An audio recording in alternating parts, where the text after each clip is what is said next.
even in the 24 hours of Le Mans, seconds can matter. You know, you think back to the famous race that's in the Ford versus Ferrari film. You had GT40 1, 2 and 3, all on the same lap within each other. He didn't lose any fingernails or any blood or anything. Not even any bolts or washers. He's used household gripper rod here. I mean, this is very authentic to the build in your shed, right? I'm gonna skip my breaks, I'm gonna make mistakes. I'm gonna skip my breaks, I'm gonna make mistakes. I'm gonna skip my breaks, I'm gonna make mistakes. Look at beautiful stars, I wanna drive a faster car. Hello and welcome to another episode of Make or Break. Guys, today on this episode, Josh is going to be pulling the air conditioning system apart, and we're also going to be removing the rear bulkhead to give us that much needed access to the water pump and all the auxiliary belts. Guys, these engines are mid-mounted, okay? So the engine's in the middle of the car, transmission at the back. There is no way you could get down to those belts at the front of the car without having an access panel. Guys, these cars were designed to be worked on really quite easily, weren't they? When a car come off a track, if a belt come off it, they need to throw one on pretty goddamn quick to get back out, right? Yeah, even in the 24 hours of Le Mans, seconds can matter. You know, you think back to the famous race that's in the Ford versus Ferrari film. You had GT40 1, 2 and 3, all on the same lap within each other, and they were all after 24 hours of racing. That's, you know, you think if you're a second a lap behind someone over 24 hours, however many hundreds of laps, you're going to be miles and miles behind. Yeah. So seconds really do matter. And that's kind of the whole basis of these cars were designed on. They were designed so that things could be, serviceable items could be changed in They could pull that clamshell off in 10 seconds, It was 2 pins and 2 clips. That's it, it's done. They were taking whole brake assemblies off. There's a part in the film actually. Brakes! Nothing! Yep. Gone! All right, let's go, let's go, let's go! I had him! I almost had him! Well, he's putting another lap on us now. All right, get it in. Do the upright first. Coming now, faster. Go. Upright first. Watch the brake line, pulling it out. They're doing it. The brakes. Now that's going to take some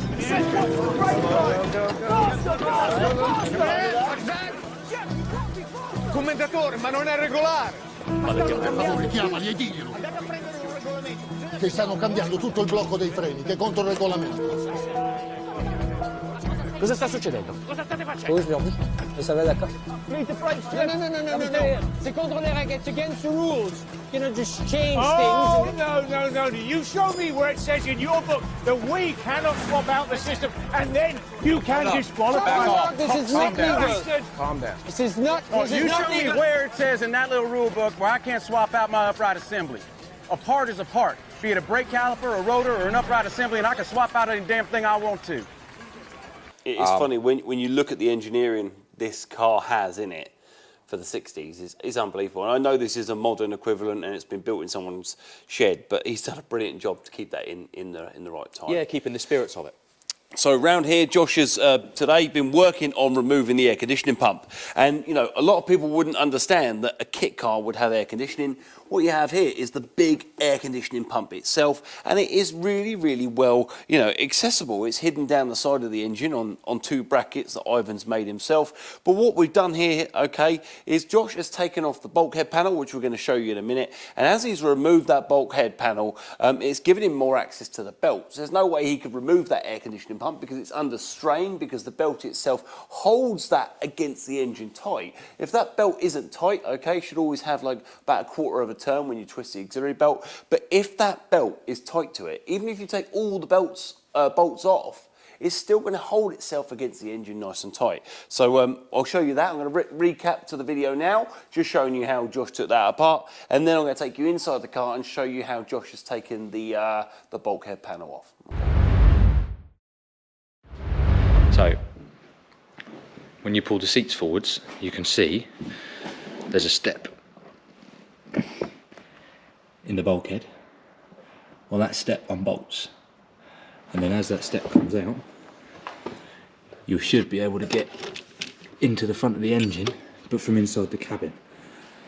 And that way I can access the drive belt, or the auxiliary belt, the tensioners, the bracket for the alternator and the aircon, so that I can uncouple the aircon pump, which will stay with the car for the time being.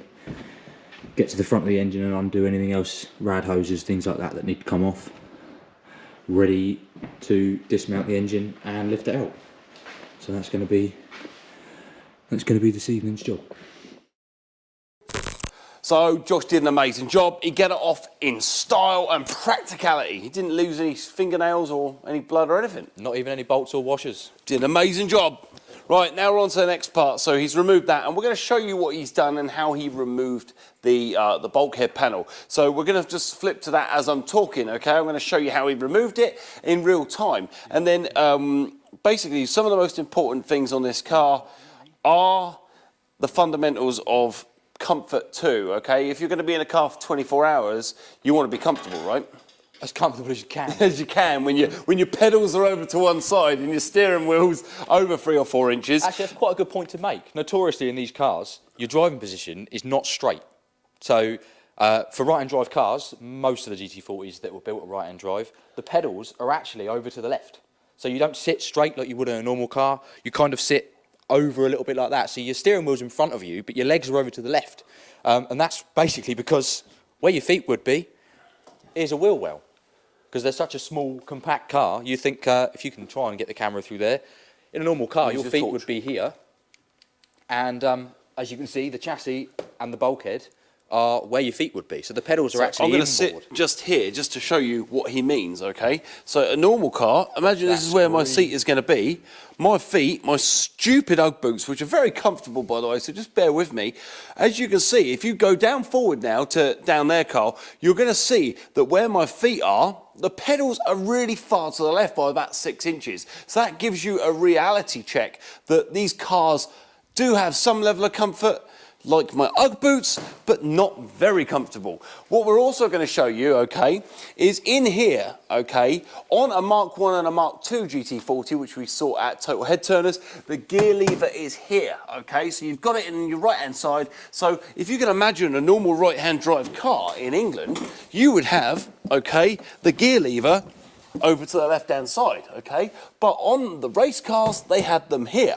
So what you're looking at here is this dash was probably made out of a Mark 1 or a Mark 2, because if you look at the steering position, my steering wheel is to the left-hand side. So it's also not central to the speedometer, okay, or to where you think the seat would be central. So, the steering wheel is central to the speedometer, but not to the driving position. Because in a Mark 1 or Mark 2, this centre console would not be here, and I would be over here, because there'll be a gear lever, therefore making the steering wheel completely straight to where I'm at. So what I'm going to do is I'm just going to move out the way, okay, and you're going to be able to see the panel that Josh has been working very hard to remove, and I can assure you this isn't going to be very comfortable or very flattering. One thing I have noticed. Yes? You're going to struggle to test drive this car. Oh, I know, right?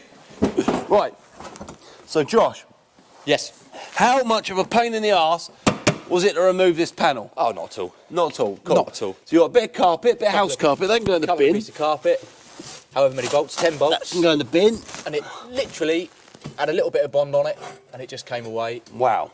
You know, so here's what I did earlier kind of thing. I like that. So pull that off if you can, Josh. Yeah. Unless Ivan's put far too much on it for you. No, it's quite good. There Just we go. a little bit concerned about Okay. the choke cable. Is that a choke cable at the bottom there? Yeah. So basically, by taking this carpet off, you can see the engineering that Ivan has gone to. He's done an amazing job at making these panels look OE, really. They've bent them in such a nice straight line in different areas and different contours too. So you've got a nice angle around here and there, and all the rivets look nice and straight. So this was what Mark and Alex were talking to me about at Total Head Turners, okay? This panel here on their cars is a lot smaller. Yeah, it's really, really shallow. But, this water pump pulley, I'm pretty sure out there that there's going to be a water pump that I can buy, okay, that removes this dimension. That bulk. That bulk, because, this is an engine from 1968. I'm sure technology has moved forward enough that, number one, we can put a nice aluminium water pump in there, and also we might be able to bring this plate back. Okay, so even if we might be able to machine something or make something ourselves, we might be able to make it so it fits a bit better. But you still got to look at the fact that we've got 2 inches here. From that gap to there, there's still a lot. So you could even bring the plate back to here and make it a lot tighter. He's got a nice silicone hose up here as well, from siliconehoses.com, which is handy. But once again, you can really see why he's done this, can't you? You can really get into the distributor, you can crack off the base plate to adjust your timing, you can get into your fuel pipe, your coolant hoses. And what Ivan told me is this car did have a lot of problems with airlocks. So there's an electric fuel pump, water pump at the front to help flow the water. But what we're going to be doing, guys, is relocating those lovely pipes that Ivan's made underneath. This car needs to have a flat bottom. Aerodynamics needs to be paramount, because in a race car, you would have nothing under a car, correct? Yeah. As flat floor as you can. That's it. So this tunnel here, we may have to make that slightly bigger, but we'll be able to hide our coolant pipes down the middle of the tunnel, and that'll give us a nice flat floor that we are looking for. So, nice job getting that off today. So thank you very much for smashing that out. Anything that you've noticed through taking this apart? Is there anything that you would change at all or modify? What you just touched on, really. The first thing I noticed, actually, when we started to get the front up in the air so that I could look underneath, is the water pipes. It's kind of paramount in a GT40, even if it's a kit like this is, that it has a flat floor. Because they had a flat floor famously from factory. The reason they have a flat floor, one, yes, you're right, is aerodynamics, and two, if you're going over all of the lumps and bumps of a 60s racetrack, the last thing you want is something underneath grinding out. You don't want to pop your coolant pipe just... 24 hours of Le Mans, if at least once during the lap your car bottoms out and grinds out and you've got a coolant pipe under there, after 24 hours, that's going to grind a hole. Grind a hole in a water pipe. Game over, isn't it? Within a lap and a half of Le Mans, your engine's going to go And these cars were doing top whack. These things were hitting 6,000, 7,000 RPM, throwing them around a racetrack, you know, back in the 60s. It is unbelievable, isn't it? You know. Oh, yeah, it was a different era. So the seats come out nicely. So we've got obviously the footage there of him removing the seats. And I think they're supposed to be bolted in, okay? Because there's a couple of bolt holes on the floor here, but I don't think he's bolted them in. So at the moment, obviously, as you can see in this footage, as Josh removes the seats, they basically fell out. Let's see where we're at. Luckily, they're not bolted in. So, just as easy as that. There we go.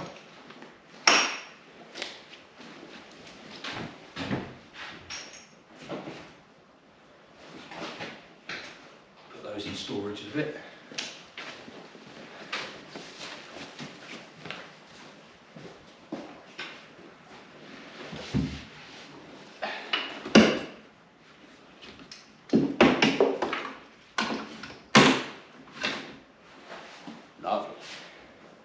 I hadn't previously unbolted them, I got hold of them and they were loose, so that saved me a job, but that's good. A couple of things I've noticed, obviously his brake pipes are quite well routed.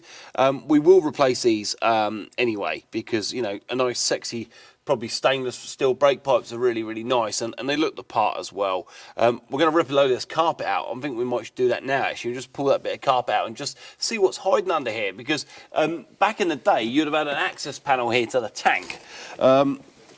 But the access panel, what Ivan done, is behind the bulkhead there on the floor. So you can see just down there, you have an access panel here. That would be where the fuel sender unit is. But in a real race car, you would have a panel here that would obviously allow you to access it. We're going to replace all this aluminium with bead rolled aluminium, so we're going to get some lovely lines in it. And we really want this as period correct as we can. I love the fact he's used household gripper rod here. I mean, this is very authentic to the building your shed, right?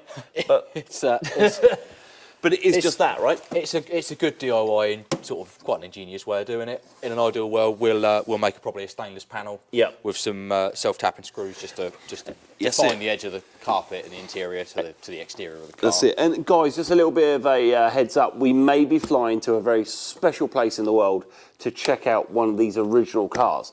Guys, I want you guys at home that have GT40s and who love what we're doing to be proud of what we're doing, to show you something special that maybe not everyone in the world has seen. We're going to go check out a real Mark III GT40, okay?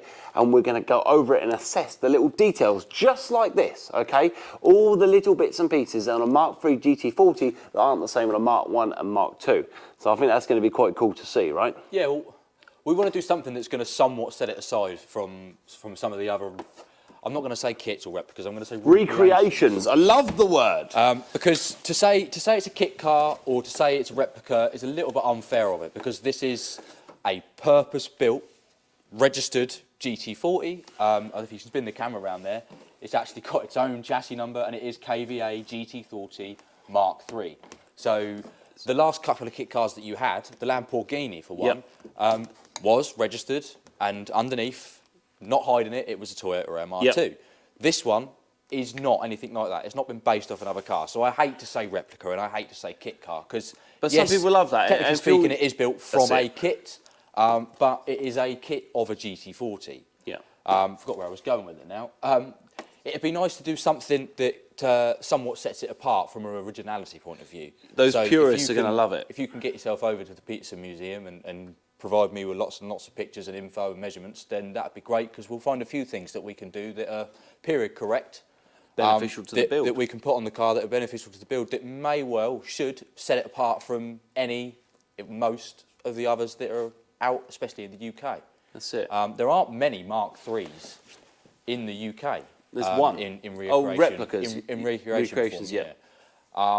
So it'll be an unusual one in itself, being that you're sticking to the Mark III route, end which of I think is important. But we just want to do something else, something a little bit extra that's just going to set it apart from the rest. That's it. We've got the opportunity to, we've got the time to, we've got the budget to, hopefully. So yeah, I'm apprehensive. So guys, thanks for watching another episode of Make or Break, okay? Please, I'm loving your discussion in my comments, you know, the different things that you guys who are purists, obviously battling forward and backwards. It's not aggressive battling, by the way, it is basically, you know, people's info going forward and backwards in the comments below is fantastic, so thank you for that. And please keep doing it. If you know if there's any other Mark IIIs out there, please contact the people that own those cars and let them know what we're doing. We would love some insight, we'd love some pictures, and we'd love to hear your stories too. And yeah, if any of you guys out there have got a GT40 Mark III that we can come and have a look at, maybe put it in the post below and we can come and have a nose. Thanks again, and see you on another episode of Make or Break. Quick reminder, hit that subscribe button, the like button, and then the bell button, so you get alerts when we release new episodes, and follow us on social media too for extra stuff and more alerts about videos we're releasing, which at the moment is every Sunday and the odd Wednesday too. Bye for now.